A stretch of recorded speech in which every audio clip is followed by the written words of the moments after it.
Meditation is a huge buzzword in the healing space. And when I first heard about meditation, not only did it feel really weird to be sitting quietly, to, maybe sitting in a cross legged position, making all sorts of noises and chanting and, strange things, but as a trauma survivor, I do not want to sit alone with my thoughts.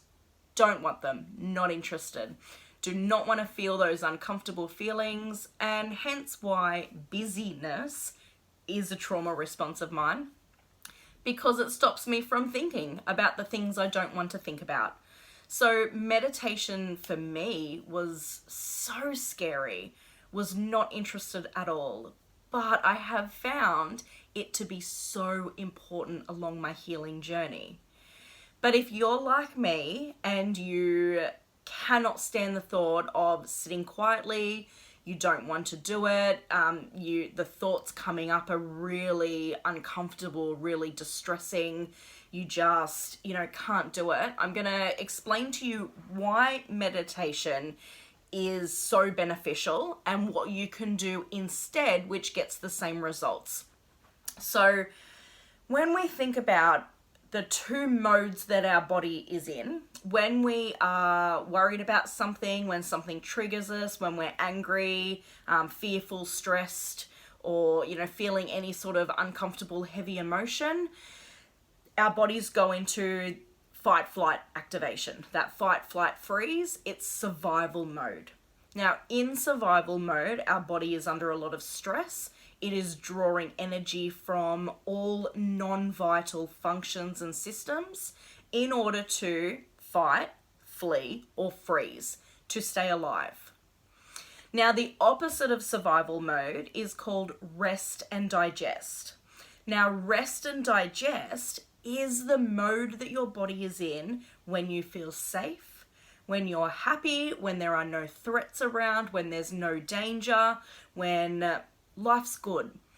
That way, when you're feeling safe, your body and mind are able to repair, grow, and heal itself. But your body can only grow, repair, heal in rest and digest. It cannot grow, repair, and heal in survival mode.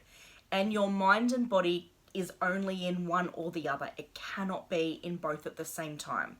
So if you're in stress, you're not healing. If you're in healing, then you're not in stress. If you're in that rest digest, then you're not in that survival mode, that stress mode, that, getting ready to run, getting ready to fight off whatever danger's around. Meditation aims to get you into that rest and digest state, into that growth, repair, and healing state. And the reason it does that is because it aims to stop all thought, which means it stops negative thought. Now, if you could live your entire days in a state of appreciation, in a state of gratitude, in a state of positivity, in all of those really high energy frequencies, your body would be growing and repairing and healing more often throughout the day. However, research does show, particularly Dr. Joe Dispenza, has estimated that we spend about 75% of our days in stress mode, in survival mode, which means we're living up to 3/4 of each day not able to grow, repair, and heal our minds and bodies.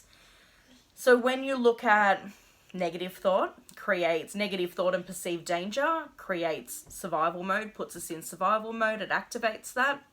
Positive thought, positive thought, really high frequency, really strong, happy emotions, that lightness, joy, bliss, peace, promotes the rest and digest, that growth, repair, and healing. Meditation aims to sort of go in the middle there, because you don't have positive thought, you don't have negative thought, you're aiming for no thought, which still works the same to put your body into growth, repair, and heal mode. Now, if sitting cross-legged and, You know, chanting does not feel like something like a meditation that suits you. There, you can listen to guided meditations, you can listen to music. Sometimes I put on the sounds of rain or the waves, just so there's something playing in the background. I find that when I engage my other senses, then I don't feel so uncomfortable with sitting in my own, thoughts, to sort of go within, to just release those thoughts, because thoughts do come up. They always do. You're not doing it wrong. It's normal for your mind to just turn over and over and over and to want you to move, because sitting still, not doing anything feels really uncomfortable for a lot of people. So if I engage my senses, for instance, lighting a candle, that way I can smell something.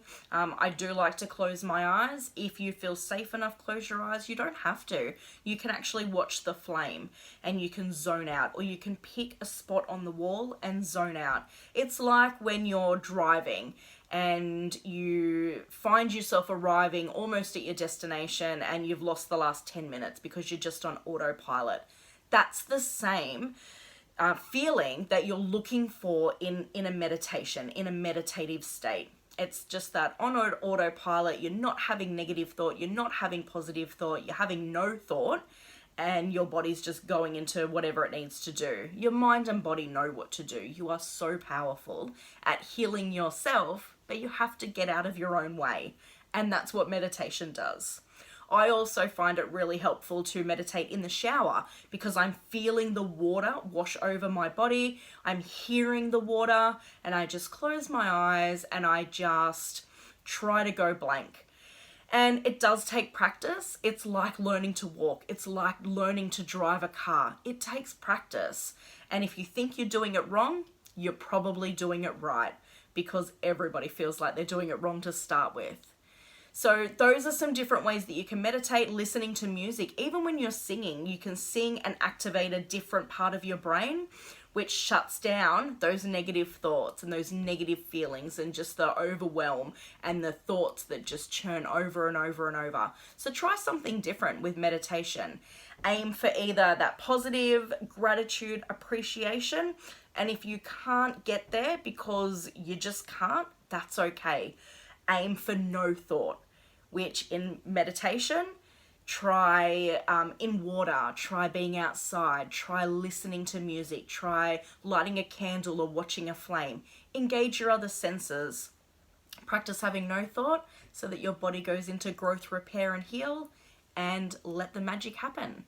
So I'm Lisa from Lisa's Sanctuary. You can find me across Facebook, Instagram, YouTube, online. I offer one-on-one sessions if you want, but check out my videos if something resonates with you, if you want to learn more about my healing journey, so that hopefully I can help you along yours. You are significant because you are, and I love you because you exist.